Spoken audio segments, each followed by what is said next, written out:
E vamos conversar sobre Nunca Teremos Paris, o oitavo episódio da terceira temporada de Ted Lasso, que ao meu ver é um episódio que não acontece tanta coisa assim, há pontos a serem comentados, mas foi curioso que conforme eu assistia e ia fazendo as anotações, foi o episódio em que eu menos fiz anotações possíveis. Mas vou começar a falar pelo ponto que eu menos gostei e ao longo do vídeo falando sobre o resto, que no caso que eu menos gostei está relacionado ao Ted. O Total Futebol está dando resultado, a gente vê lá na montagem inicial a sequência de vitórias do Richmond, que chegou a 4, o Rupert está incomodado com isso e tal, e alguém até fala, acho que é um dos narradores, fala, quem deve estar mais feliz com tudo isso é o Ted, e aí corta pra cara do Ted que não está nem um pouco feliz.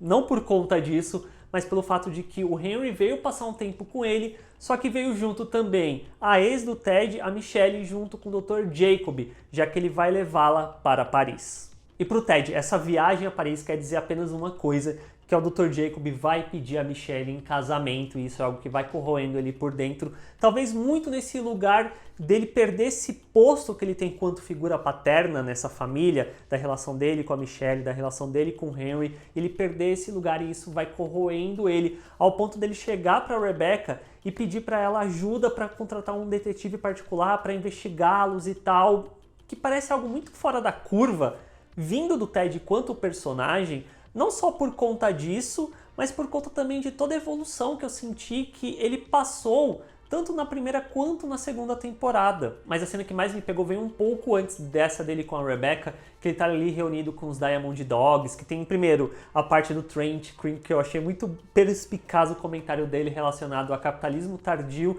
e depois que ele se junta ali os Diamond Dogs e tal, e o Ted expõe o caso, expõe ali o que ele tá sentindo, que o Jacob vai pedir a Rebecca em casamento, e o Trent fala, não se preocupe ainda com aquilo que não aconteceu. Que bateu num lugar muito pessoal pra mim essa frase, sabe? Porque não necessariamente no mesmo sentido, mas eu me identifiquei com o Ted nessa coisa de ser sempre projetar pra depois o que pode acontecer de ruim e tudo mais, que é algo que eu tô tratando na terapia em várias sessões, não é algo que é resolvido da noite pro dia.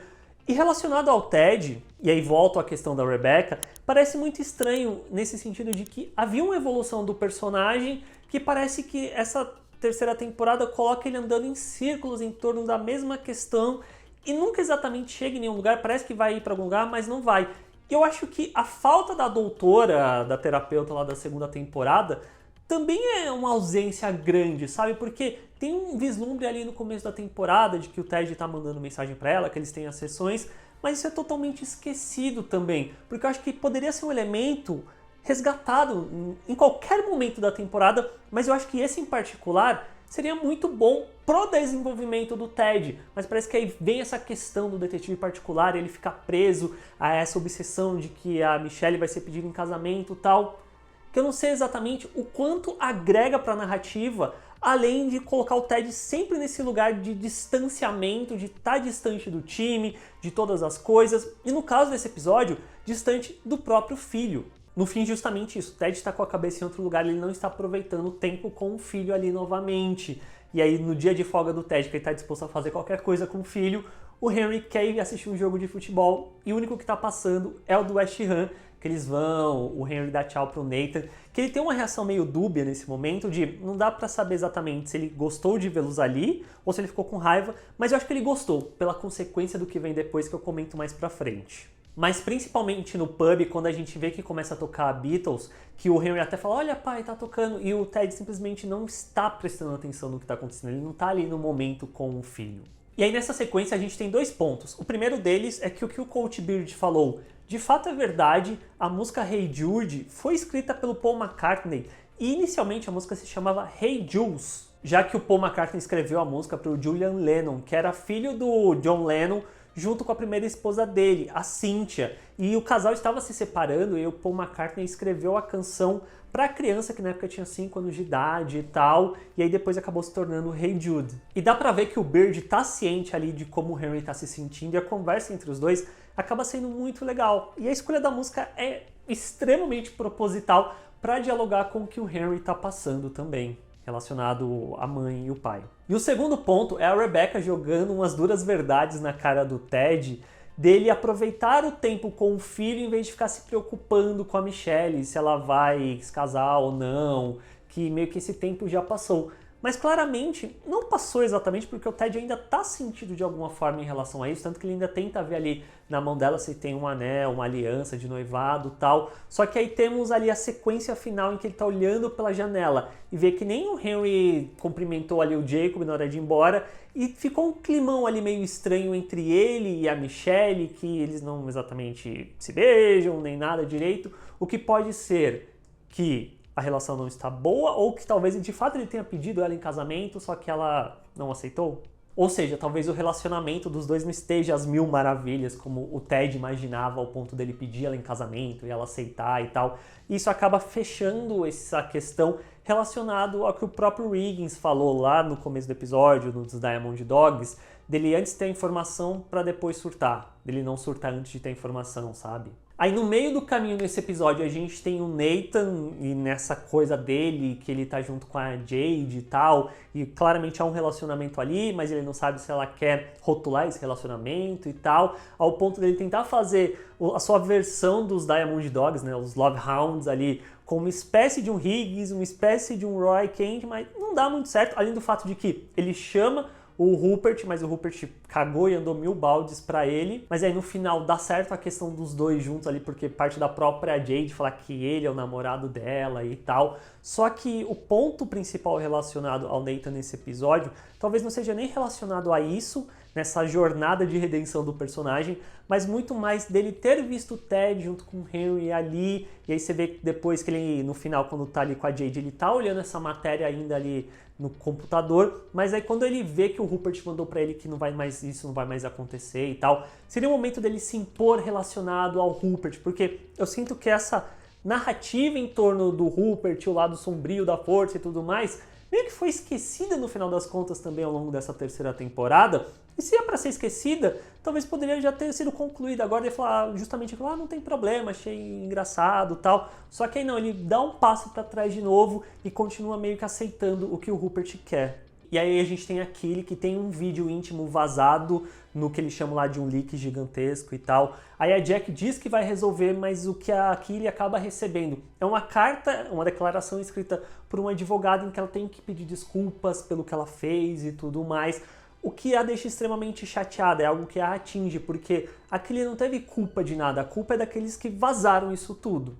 Onde a gente tem a questão ali do vestiário, que os jogadores estão conversando sobre essa questão do leak e tal, onde o Jamie surge com essa voz sensata, falando que quem está errado são as pessoas que roubam e postam, e por isso ele deleta todas as coisas que ele tem e tal. Onde o Sam concorda com isso tudo, e aí eles descobrem que também tem a questão da Keely, e aí a gente tem a reação tanto do Jamie, que ele fica assim, quanto o Roy também, só que aí isso leva por dois caminhos diferentes, que mais pra frente eu falo. Mas aí o Isaac surge para falar para todo mundo deletar tudo e fim da discussão. E o Colin vai fazer isso num lugar mais privado, separado ali do resto do time e tal.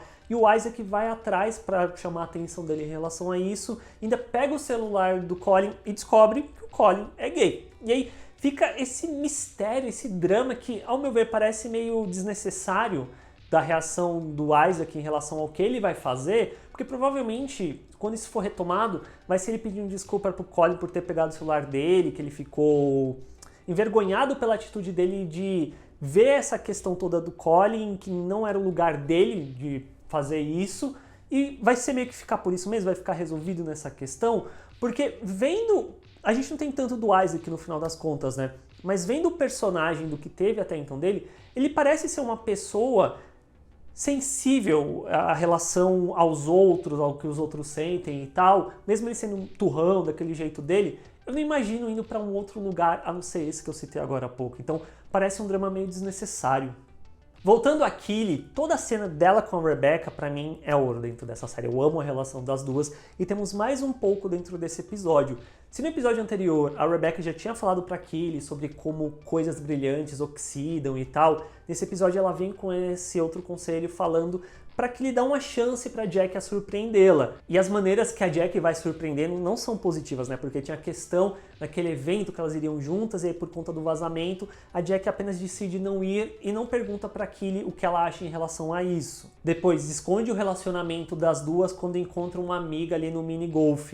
mas a sequência final das duas é realmente complicada, porque você vê que a Jack ainda tá nessa luta para que a Killy faça a declaração, e uma declaração mais leve e tal, ao passo que a Killy não quer fazer isso. E a Jack fica incomodada com o fato da Killy não fazer aquilo que ela quer, mas não só isso, como a Jack coloca a culpa na Killy pelo que aconteceu, dela ter feito um pornô. E aí a gente tem que ver para onde vai essa história das duas, principalmente no sentido do trabalho da Killy, porque a Jack acaba meio que sendo a chefe dela, né? Então tem essa hierarquia de poder onde a Killy não fez aquilo que a Jack queria. E aí o que a Jack pode fazer de volta em relacionado a isso? Eu também fico na dúvida até que ponto a série vai querer explorar tudo isso. Porque tem muitos pontos que Ted Lasso levanta que meio que fica contido num único episódio, acontece, resolve-se, vamos pra próxima. E eu quero ver o que eles vão fazer em relação a isso. Mas a questão da Jack decepcionar, no meu ponto de vista, era só uma questão de tempo. O caso do Roy é só uma decepção mesmo, porque você vê que ele vai conversar com a Killy, só que ele manda muito mal, sabe? Ele faz a... Em vez de ele só falar, sinto muito pelo que aconteceu, como você tá, ele ainda tem que perguntar pra quem que ela mandou aquele vídeo, sendo que aquilo não é pra ele, sabe? Aquilo não tem nada a ver com ele. Ao passo que o Jamie vai até a casa da Killy depois pra perguntar como ela tá e tal, e pedir desculpa porque acabou sendo meio que culpa dele isso pelo fato dele não ter deletado o e-mail. E aí aqui ele vai e sente que é algo genuíno, é algo sincero e o abraça. O Jamie pra mim é o melhor personagem em termos de construção de arco, talvez da série como um todo, porque você sente a evolução dele vindo desde a primeira temporada, passando pela segunda, agora na terceira principalmente também, e sei lá... Pra mim, tudo bem a Killy ficar sozinha, talvez eu goste, a gente tava várias semanas falando, putz, cadê a Killy e o Roy, não sei o quê. Mas estamos num ponto que, pelo simples fato do Jamie ser essa pessoa boa que ele é agora, não exatamente que eu quero que os dois se relacionem, mas podia surgir uma amizade mais próxima entre eles a partir daqui. E o que é meio triste de uma maneira geral é que eu sinto que a segunda temporada de Ted Lasso pra mim é perfeita e ela foi numa crescente. E essa terceira temporada tá meio que alternando entre episódios que eu acho incríveis e outros que nem tanto. E aí é esperar pra ver pra onde essa história vai na semana que vem e pra onde ela está se encaminhando, porque eu não sinto exatamente um local de closure, de encerramento para essa história da terceira temporada. Parece que são vários pontos que vão sendo colocados ali, mas não sabemos exatamente para onde eles vão. Tirando, com exceção talvez relacionado ao Colin, que parece que tá indo para algum lugar, e só. É meio estranho isso. Mas mais estranho que isso é eu ter dito que eu não fiz muitas anotações e o vídeo ficar grande, como acabou ficando. E você curtiu esse episódio? Quais foram suas impressões? Deixa aí nos comentários, vamos trocar uma ideia. O joinha ajuda demais esse vídeo a chegar a mais pessoas. Compartilha com outros fãs de Ted Lasso para virem assistir também e fazer parte aqui da comunidade. E a gente se vê na próxima.